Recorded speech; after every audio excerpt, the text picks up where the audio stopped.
Hi guys, I'm Aussie Villain. Welcome to the weekend preview for our Predictor League and of course Fantasy Football as well. And if we have a quick, or I should say too, if there's a new subscriber watching this and you'd like to join in, there's a link to the description to the Predictor League down in the description. We do have a new member to welcome in this week. That is JBO. Just had the one tip this week and unfortunately for him that's qualified him for the wooden spoon. But next week will be his first week proper. So I'm sure we'll see big things. But yeah, it's not too late to get golden cap. I've got to be careful with that. Golden cap glory. And this week that glory went to Adam Riley with a really good score, 16 points, half a point ahead of Pompey Canuck, going for, well, that would have been back-for-back golden caps, I think, for Pompey. You can see Parramatta Power returned to form, Gaz Monster, and the Real Villain as well. And then for myself down, we were looking at single figures. So a little bit disappointing there for some of us. And if we look at the overall leaderboard, and the Real Villain is just continuing to run away with it now, off into the sunset. I do think we may have a champion because we are rapidly running out of weeks and he just seems to have no sign of slowing down. So 225.5 points. What's that? 12.5 points ahead of myself. Parramatta Power closing the gap to me to second. Kebrov is there. Adam Riley making a late run of things with Rujistan as well. And then Gaz Monster. It's still within striking distance, I'd say, of a top 5 or 6 finish. And then we sort of go down from there. So yeah, guys, as I said, don't forget to put in your tips, and we'll go and see what there is coming up this weekend. We want matches, don't we? And yeah, I'll see what we're going to do. As ever, I have not prepared for this whatsoever, so we're going to be doing this blind. All right, Chelsea against Tottenham. That is an interesting game.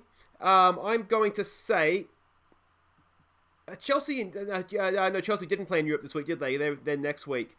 Spurs have played midweek. Spurs don't have a goalkeeper.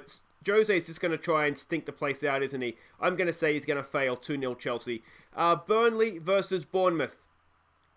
Burnley's actually quietly put in quite a good run of form there, haven't they? And I really want Bournemouth to lose for selfish reasons that I'm sure we're all aware of at this point because I go on about it every week, don't I? So let's say Burnley 2-0. Crystal Palace versus Newcastle. Wow, both teams struggling somewhat for form. This has probably got 0-0 written all over it, doesn't it? And to be honest, both teams would probably take a 0-0. Sheffield United versus Brighton. Brighton, again, are one of these teams that is just quietly sucking, I guess. There's no other real nice way to put it, is there? I'm going to say 2-1 Sheffield United in that one. Southampton versus Villa. I'm going to try and use my powers of jinxing to say 3-1 to Southampton and hope that somehow Villa manage to scrape a point from that. Leicester versus Manchester City. Leicester have really gone off form, haven't they? Vardy stopped scoring for them. Manchester City, good win against West Ham midweek. Of course, the European ban hanging over their heads. Are they really going to be that bothered?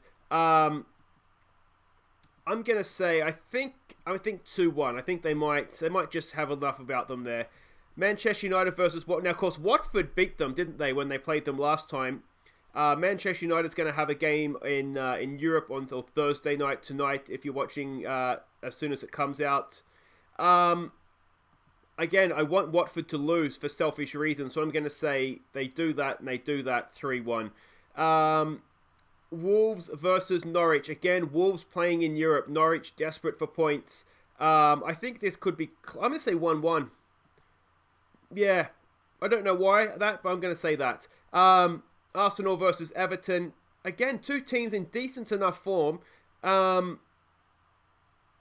Again, Arsenal, though, playing in Europe. Everton not. I think that might be the difference between Arsenal winning and Everton nicking a point. So we'll go with that. And West Ham away to Liverpool.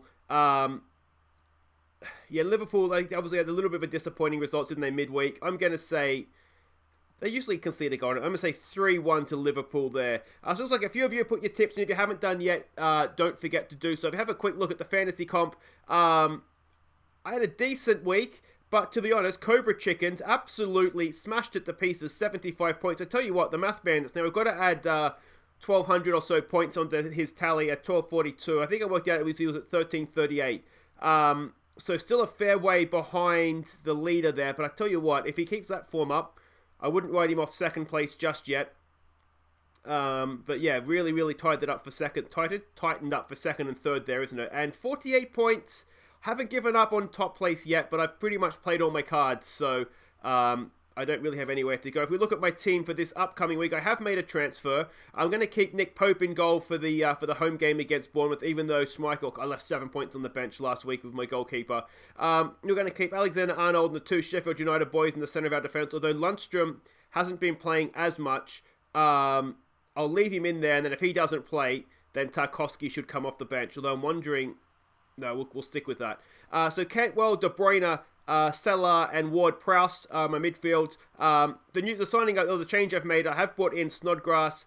I brought him in. I've taken Mason Mount out, and that's all kind of leaning towards the Lundstrom transfer of getting him out of my team. But I needed to free up a bit of money to do that first of all. And Snodgrass, he nicks goals, doesn't he? So he's on the bench there. He'll just stay. I think he's 5.2 million, so he'll stay on the bench for me.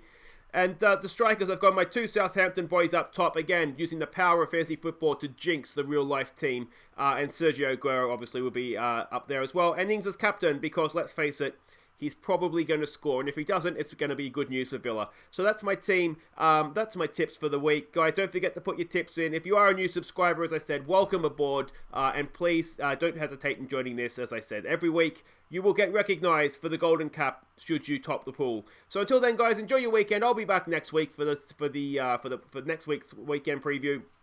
Take care.